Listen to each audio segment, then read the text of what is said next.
On this Thursday night, Prime Minister Trudeau testifies and denies he influenced the deal with We Charity.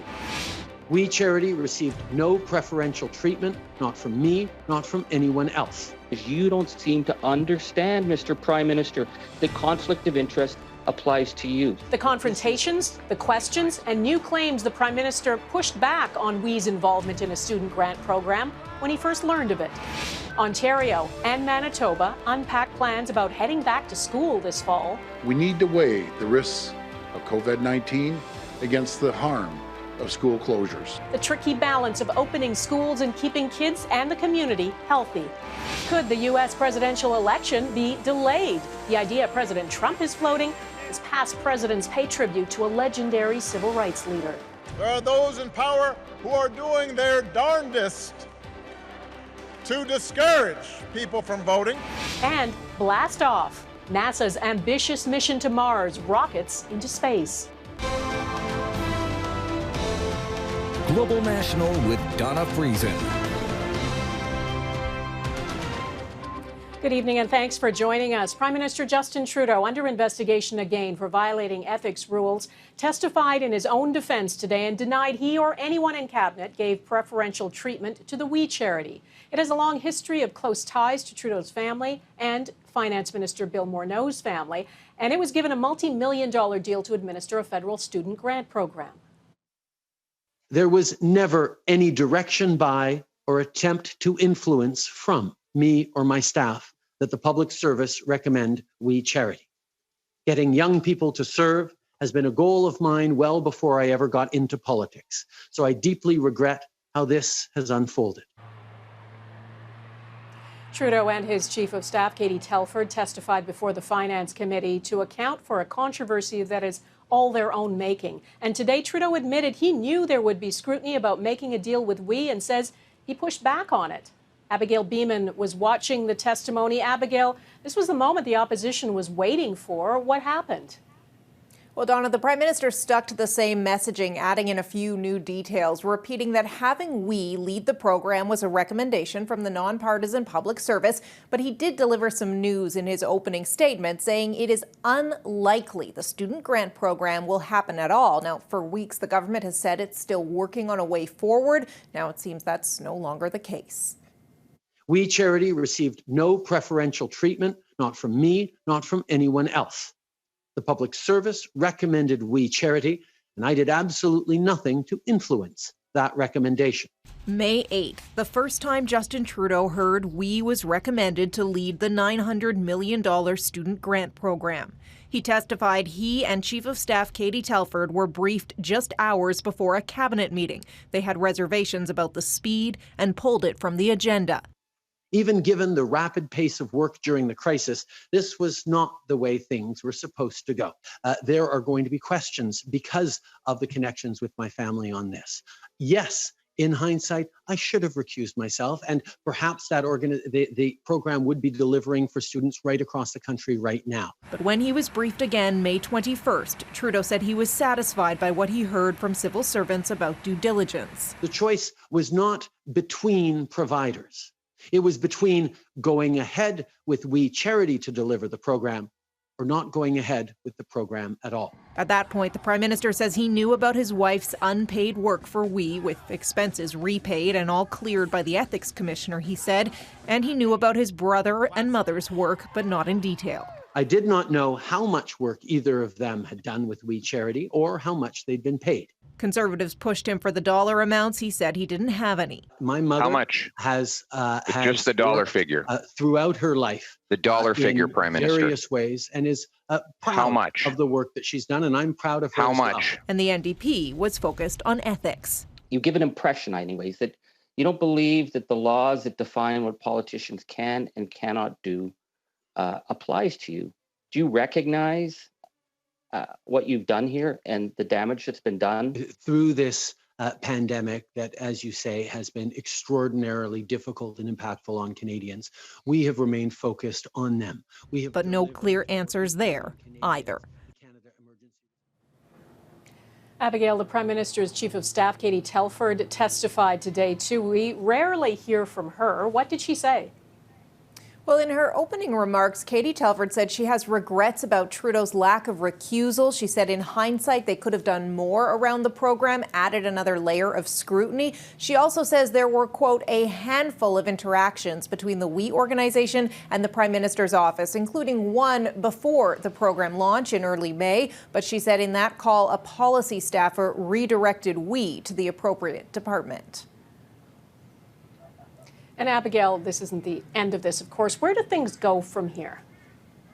Well, with no major new developments coming from today's testimony, no Morneau-esque bombshell like when he told the committee he wrote WE a check for $41,000 just prior to his committee appearance, the government is hoping that will let it focus on other issues. The opposition, though, will not turn the page anytime soon. And remember, there are 2 committees studying this, as well as 2 ethics investigations underway and calls for others as well. Dawna?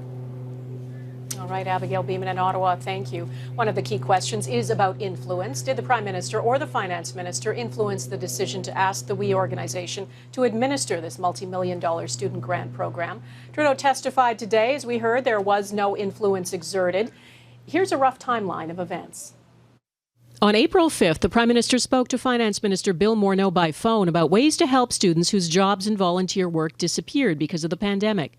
The next day, the Finance Department was tasked with looking into options. On April 7th or 8th, the date is in dispute, Morneau's office contacts the WE organization, among other groups, to get their input on potential programs. On April 9th, We Charity sends an unsolicited proposal for a youth entrepreneurship program to 4 ministers, including Morneau and Trudeau. Trudeau said today he didn't know about WE's potential involvement until May 8th and says he pulled the proposal from Cabinet that day and asked the Public Service to go back and make sure WE was the best choice. On May 22nd, Cabinet, including Trudeau and Morneau, approved giving the student grant program to WE. The decision is not made public at that point. On June 25th, it is announced. So if you're a student and new grad, we're creating tens of thousands of jobs for you. Trudeau says the nonpartisan Public Service made the recommendation, and the government accepted it. The WE organization is the only organization in Canada that has the scale and the ability to deliver volunteer opportunities for young people right across the country at all levels of organizations. But there are lots of questions about the Prime Minister's close ties to WE, and on July 3rd, the agreement with WE is pulled. The Federal Ethics Commissioner launches an investigation into the Prime Minister's role in awarding it. On July 8th, the Prime Minister acknowledges he did not recuse himself from the Cabinet meeting in May. The next day, it's reported Trudeau's wife, mother, and brother were paid a total of almost $300,000 in fees to appear at WE events. On July 13th, Trudeau apologizes for staying in that Cabinet meeting when the decision was made to go with WE. I made a mistake in not recusing myself immediately from the discussions, given our family's history. And I'm sincerely sorry. The Finance Minister, who also has close ties to WE, has also apologized and repaid money for family trips taken with the charity. The summer job grant program was supposed to help students who were wondering what the next months will hold for them. Because of the pandemic, the future is still uncertain. And today, Ontario and Manitoba laid out plans for returning to school in September. Both provinces will be getting students back into the classroom, and Ontario is the first province to mandate masks for some grades. Mike Drolet explains what parents of millions of kids have been waiting for. With precise physical distancing and mandatory masks in place, Ontario Premier Doug Ford announced a path forward for students. My friends, we're going to get our kids back to school in a way that looks and feels as much as it used to. The plan calls for elementary school students to remain in the same cohort or class while having staggered recesses and lunch breaks.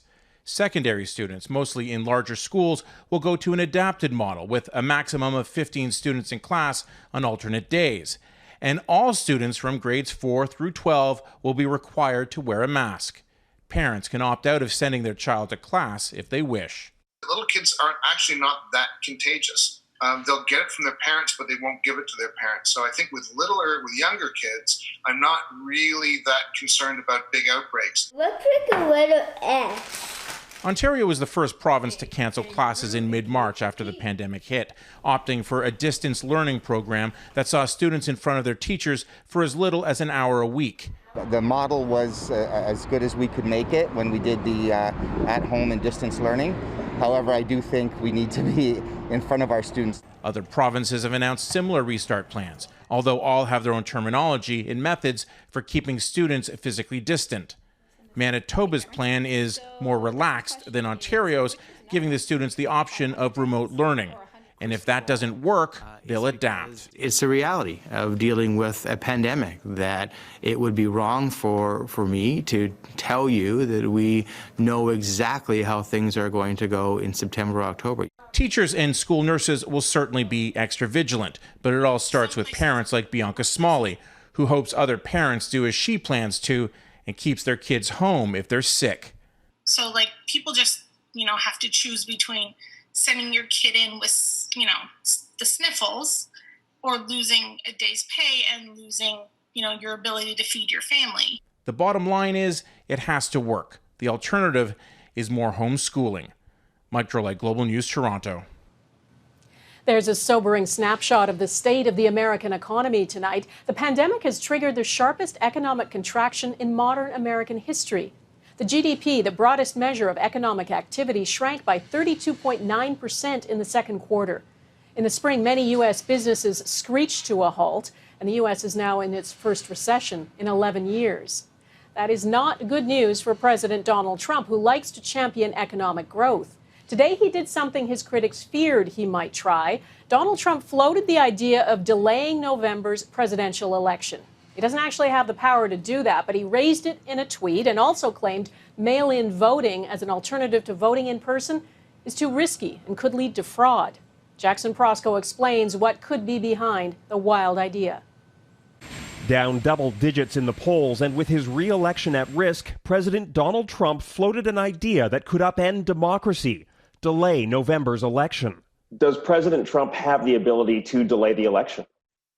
President Trump does not have the ability to delay the election. No president has the ability to delay an election.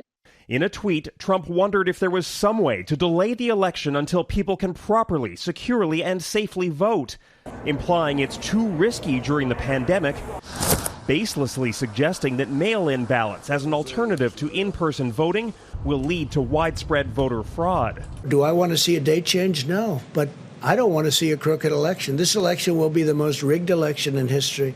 No matter what this country has been through, war, famine, the Great Depression, there's never been a delay in federal elections. 4 years ago, Trump falsely claimed in-person voter fraud caused him to lose the popular vote. Now he's targeting vote by mail, recently suggesting he may not accept the outcome of the election. Can you give a direct answer? You will accept the election? I have to see. Look, I have to see. In a stirring rebuke, former President Barack Obama addressed Trump without naming him during his eulogy to civil rights icon John Lewis. Even as we sit here, there are those in power who are doing their darndest to discourage people from voting, even undermining the Postal Service in the run-up to an election that's going to be dependent on mail-in ballots so people don't get sick. As for the question at hand, only Congress could change the date of the election, and even Trump's Republican allies on Capitol Hill have said they're not interested in doing that. Even if they did, the Constitution says a president's term ends on January 20th. So, Dawna, at this point, all Trump can do is disrupt faith in the process, but not the process itself. Jackson in Washington, thanks. Former U.S. Republican presidential candidate Herman Cain has died from complications of COVID-19. He was hospitalized less than 2 weeks after attending President Trump's campaign rally in Tulsa, Oklahoma in June. Many attendees, including Cain, did not wear masks, and there was a surge in COVID-19 cases in Tulsa after the event. The legacy of a civil rights legend coming up. Mourners, including past presidents, pay tribute to John Lewis.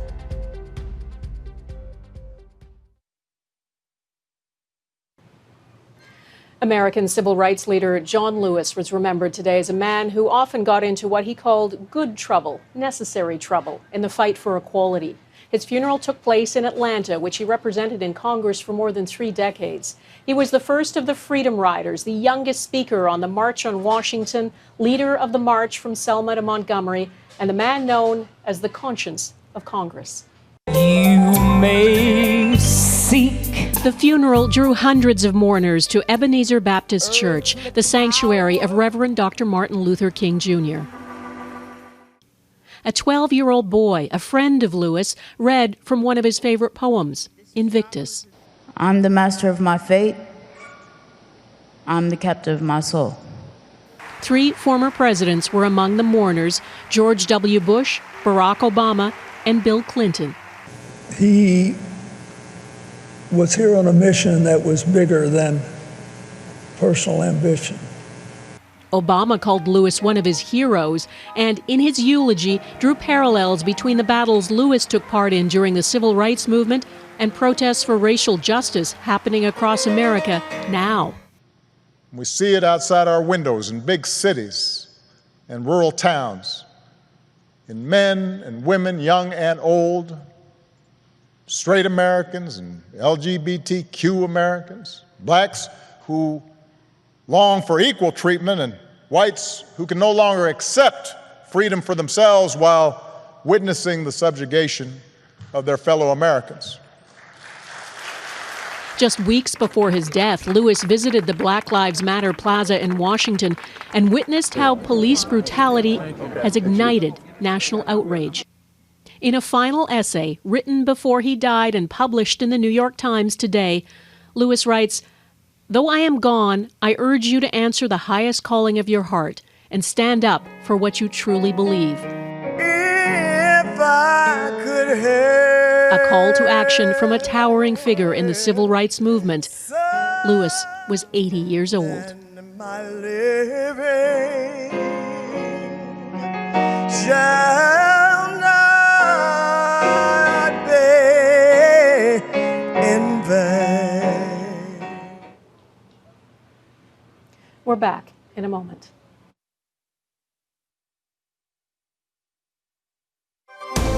You're watching Global National. Hong Kong plans to open its newest field hospital within the next 3 days. There are now more than 3,100 known cases of COVID-19 in Hong Kong. The converted exhibition center will hold up to 2,000 beds. The Chinese government is helping to build the hospital, though Hong Kong officials say Beijing won't be involved with medical staff. And Australia is imposing some strict new rules after a record spike in infections. Starting on Sunday, face masks will be mandatory in the state of Victoria. Many of the 723 new infections reported today were in the state capital, Melbourne. That's despite the city being in the middle of a 6-week lockdown. The Premier of Victoria has warned Melbourne may be locked down for even longer if the infection rate doesn't begin to drop. Brazil's President Jair Bolsonaro, who often has played down the pandemic, is recovering from COVID-19, and now his wife is infected. Officials confirmed today First Lady Michelle Bolsonaro tested positive for COVID-19, and in a statement they say she's in good health and will follow necessary precautions. Brazil's science minister has also tested positive. He's the 5th minister in Bolsonaro's government to be infected. Next, new hopes for new answers, NASA's latest mission to Mars.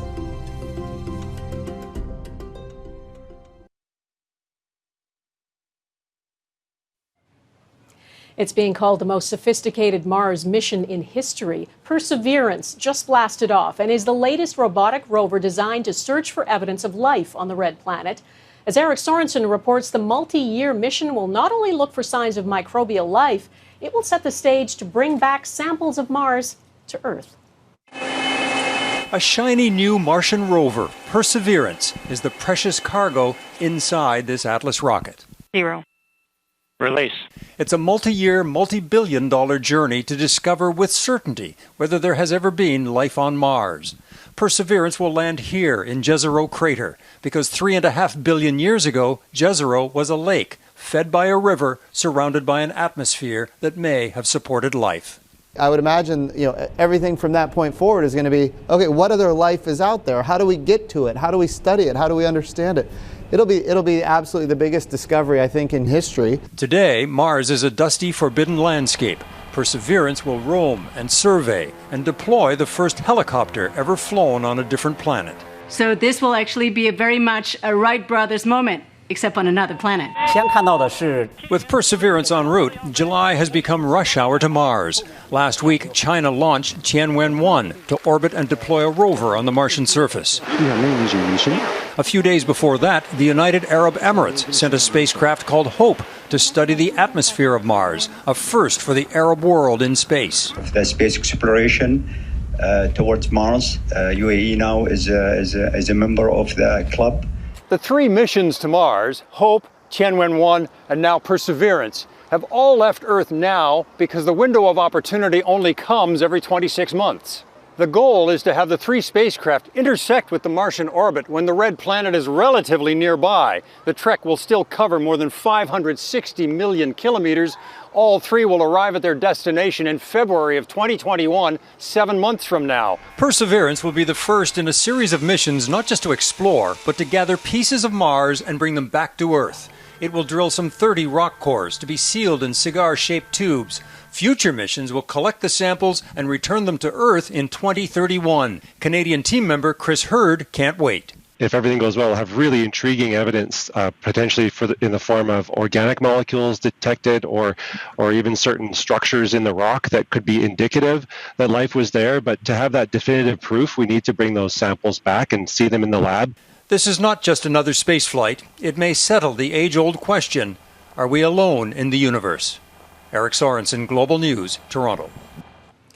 And that is Global National for this Thursday. I'm Dawna Friesen. Tonight's Here Canada is Elk Island National Park in Alberta. It plays a big part in the conservation of the plains bison. Send us your Canada to viewers at globalnational.com. And thanks for watching. Hope to see you here again tomorrow. Take care of yourselves. Bye-bye.